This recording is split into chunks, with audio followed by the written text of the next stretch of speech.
Aujourd'hui, on va parler d'un de mes livres préférés de la Bible, mais vraiment préférés. Comment vous dire que préféré? En fait, je sais pas comment vous dire. On va aller le lire ensemble. En fait, un jour, il y a peut-être 3 ou 4 ans, enfin, je sais pas la notion du temps, donc vous le savez, je priais à Dieu et je disais, Seigneur, aide-moi à trouver un livre de la Bible que je dois lire et relire et relire. Il m'a dit l'Ecclésiaste, tu verras que c'est toi. Et plus je lis l'Ecclésiaste, plus j'ai l'impression en fait que c'est moi qui ai parlé. Là, vous allez dire c'est narcissique. Oui, mais vraiment, j'étais choquée. Il disait qu'il avait profité de sa jeunesse, qu'il a goûté à tous les plaisirs de la vie. Et moi, il faut savoir que je suis quelqu'un, j'ai grandi extrêmement vite. Dites-vous, 12 ans. À 11-12 ans, j'étais déjà full face, perruque et tout. Là, vous allez dire, ils sont où ses parents? Non, mais mes parents, ils savaient que mon apparence extérieure n'a rien à voir avec ma vie. Et dans tous les cas, je pense pas qu'ils en avaient grand-chose à faire. Et du coup, j'ai grandi extrêmement vite. Et en plus, vous voyez, j'ai eu ma puberté, moi, à 10 ans. Donc, ça veut dire que vers 13 ans, j'avais déjà un corps de jeune femme, tu vois. Qui n'était pas vraiment genre très développé, mais genre jeune femme assez... voilà, une jeune femme, enfin, voilà, quoi. Et donc, j'ai commencé à vouloir tester des choses, à parler avec X, à parler avec Y, etc. Bref, on me connaissait un peu. Et en fait, l'Ecclésiaste, il a quasiment fait ça. Enfin, il a profité de tous les plaisirs que la vie, elle pouvait offrir pour voir en fait quel était le vrai bonheur. Pourtant, il connaissait Dieu, mais il a quand même voulu faire preuve de sagesse à tester la vie. Et c'est exactement le genre de personne que je suis. Et du coup, il y a énormément de versets dans l'Ecclésiaste dans lesquels je me suis reconnue. Et j'ai trop aimé. Enfin, si je vous dis que j'ai pas aimé l'Ecclésiaste, c'est que je mens parce que j'ai trop aimé. Laissez-moi vous en donner quelques-uns. Alors déjà, il y a Ecclésiaste 7, verset 20. Ça, c'était mon fond d'écran pendant plus d'1 an. En effet, il n'existe personne d'assez juste pour pratiquer le bien sans jamais se tromper. En fait, ce verset, il peut être pris dans beaucoup de sens, mais il y a une autre traduction qui dit non, il n'y a sur la terre point d'homme juste qui fasse le bien et qui ne pêche jamais. En fait, c'est juste que tu peux donner tout ton cœur à Dieu, faire tout ce que tu veux, mais on ne sera jamais assez bien pour faire tout le bien du monde sans jamais pécher. Parce que je tiens à te rappeler que de ne pas pardonner, c'est un péché. Tu vois, tu peux inconsciemment ne pas réussir à pardonner quelqu'un. Tu peux dire quelque chose qui va blesser quelqu'un, tu vois, sans faire exprès. Donc, il y a des péchés même qu'on peut faire inconsciemment. Parce qu'on ne sera jamais assez bien et assez juste pour voir en fait tout le mal qu'on peut faire autour de nous. Ensuite, Ecclésiaste 7, verset 24. Donc, c'est quelques versets après. La réalité est si vaste et tellement profonde. Qui pourrait la comprendre totalement? Mais vraiment? Enfin, il y a des fois, je lisais le livre d'Ecclésiaste et j'étais en mode waouh! C'est vrai. Qui peut comprendre la réalité totalement? En fait, personne. Personne. Ensuite, j'avais bien aimé Ecclésiaste 21, 22. Donc, les versets sont vraiment pas dans l'ordre. C'est l'ordre dans lequel moi, je les avais enregistrés. Il ne faut pas non plus prêter attention à tout ce que les gens racontent. Sinon, on risquerait d'entendre son serviteur dire du mal de soi. Nous savons bien ce que nous disons sur les autres et que nous disons nous-mêmes du mal des autres. Donc, ça, c'est le fait en fait qu'il ne faut pas écouter tout ce que les gens disent sur toi, parce que si tu écoutes tout ce que les gens disent sur toi, enfin, ça ne sert à rien. Ça ne t'instruit pas, ça ne te rapporte rien. Enfin, au bout d'un moment, on s'en fout. À part, moi, j'écoute seulement si ça concerne une autre personne. Parce que tu peux médire sur moi, mais médis pas sur une autre personne aussi, juste parce que moi, tu m'aimes pas, tu vois. Mais voilà. Dans tous les cas, tous les versets seraient dans ma bio Insta, dans mes stories à la une Instagram. J'avais juste envie de partager ça avec vous. Ensuite, on a Ecclésiaste 8, versets 16 et 17. J'ai constaté que même en restant éveillés nuit et jour, nous ne pouvons pas découvrir comment Dieu agit à travers tout ce qui arrive ici-bas. Les humains peuvent bien se fatiguer à chercher. Ils ne le découvrent pas. Même si le sage affirme qu'il le sait, il n'est pas capable de le comprendre. Et je sais pas, j'aime trop. It's giving that book. Genre, pour moi, c'est vraiment that book de la Bible. Ensuite, il y a Ecclésiaste 9, verset 5. En effet, les vivants savent au moins qu'ils mourront. Mais les morts, eux, ne savent rien du tout. Ils n'ont plus rien à attendre vu qu'ils sont tombés dans l'oubli. J'ai aimé. Je sais pas. C'est pas tellement réel. On passe notre vie, parfois, à attendre quelque chose. Mais une fois que t'es mort, t'as plus rien à attendre. Tu tombes juste dans l'oubli. Donc, je l'ai pris aussi comme quelque chose de pourquoi donner du crédit à ce que pensent les gens si tu vas finir par tomber dans l'oubli. Et eux aussi, Donc, vis et arrête de vivre dans l'attente de ta mort. Et après, Ecclésiaste 9, verset 7, que j'ai trop aimé. Enfin, alors, mange ton pain avec plaisir et bois ton vin. Ça, c'est celui dans lequel je me suis reconnue. D'un cœur joyeux, car Dieu a approuvé toutes tes actions. En toutes circonstances, mets des vêtements de fête et n'oublie jamais de parfumer ton visage. Et jouis de la vie avec la femme que tu aimes.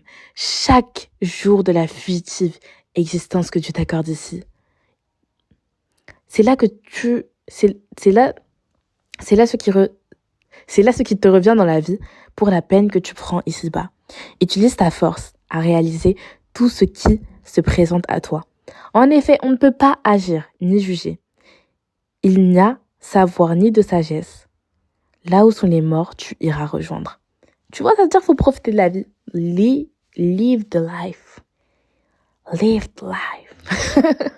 En fait, c'est tellement réel. Enfin, je sais pas, j'aime vraiment l'Ecclésiaste. Après, l'Ecclésiaste, il parle de plusieurs thèmes dont on a parlé. Par exemple, la douleur. Il dit en Ecclésiaste 7, verset 3, « La douleur est préférable au rire. Elle attriste le cœur, mais elle rend le cœur meilleur. Elle attriste le visage, mais elle rend le cœur meilleur, tu vois. » Ou il dit encore, dans Ecclésiaste 7, verset 2, « Mieux vaut se rendre dans la maison où l'on pleure le mort que dans celle où on se tient un banquet. La mort est la fin de tout homme.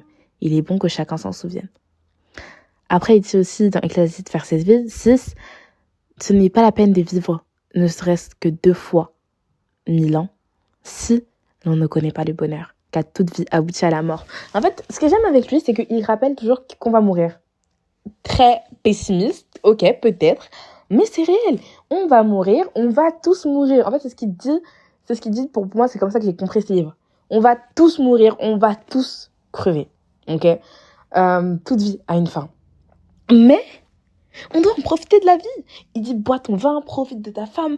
Tous les espoirs que tu as faits, ça doit payer sur terre. Ici, tu es là pour profiter. Profite. Et pourtant, quand il parle de profite, en fait, c'est pas forcément profiter dans le péché. Tu peux profiter, être heureux et juste trouve ce que toi, qui te rend heureux. Moi, je trouve ma joie dans le Seigneur et dans X ou X choses. Ce n'est peut-être pas le cas de tout le monde, mais moi, c'est ce dans quoi je trouve ma joie, en fait. Et dès le moment où tu trouves ta joie dans le Seigneur,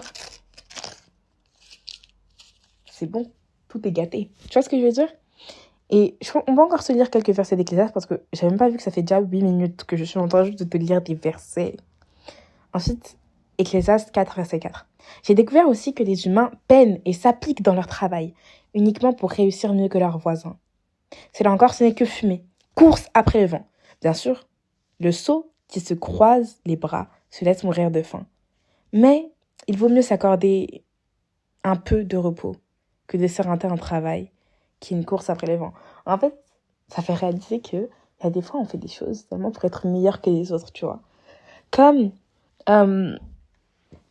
quand t'as, je sais pas, 1000 abonnés et que les gens qui font la même chose que toi, ils en ont 20 000, t'es là en mode, ah ouais, moi aussi, il faut que j'ai 20 000 abonnés, etc. Et le nombre d'abonnés que tu vas vouloir, il va toujours augmenter selon ce que eux, ils ont, ce que les autres ont, alors que non, c'était pas ça. Et je sais pas, l'Ecclésiaste, c'est tellement genre un livre, tu le lis, tu te dis, c'est tellement réel.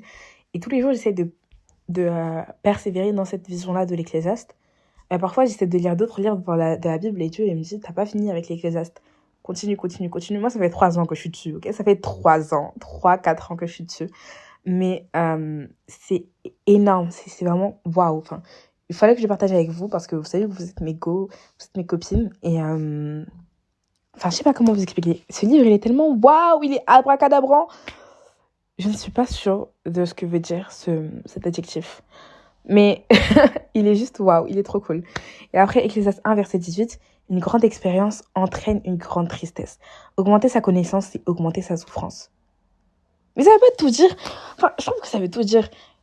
Plus t'es bête, moins tu vois comment le monde autour de toi, il est cassé. Mais plus t'es instruit, et plus en fait tu en souffres de tout ce qui est autour de toi.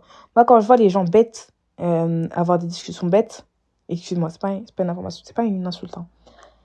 Je me dis, waouh, en fait, ils sont tellement heureux dans leur vie parce qu'ils connaissent rien. Ils ont aucune connaissance, etc. Et du coup, eux, leurs fêtes et tout, leurs trucs, en fait, c'est tout ce qu'ils ont. Tu vois, comme les gens qui passent leur vie dans des fêtes, c'est tout ce qu'ils ont. Si tu es ce genre de personne, je ne te juge pas. Ok, je te regarde juste de loin. Tu vois, et je sais pas. Je pense qu'on a tous, selon la connaissance qu'on a, selon la culture qu'on a, selon d'où on vient, en fait, on a tous des choses différentes. Est-ce que ça veut... Je pense que ça veut rien dire. Et la Bible dit aussi dans Matthieu 4... dans Ecclésiaste 4, verset 9, mieux vaut être à deux que tout seul. On tire alors un bon profit de son labeur. Si l'un tombe, l'autre le relève, et malheur à celui qui est seul et qui vient à tomber sans avoir personne pour l'aider à se relever. J'aime trop. J'aime trop.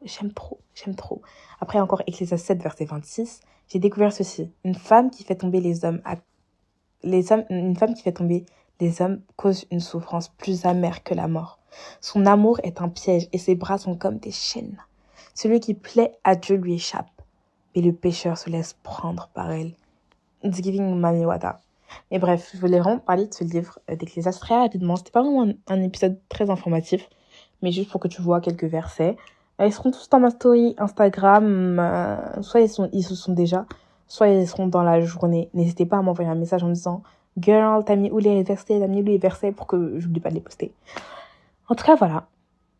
Voilà. Et je te fais plein de bisous. Mouah, bisous. La bise.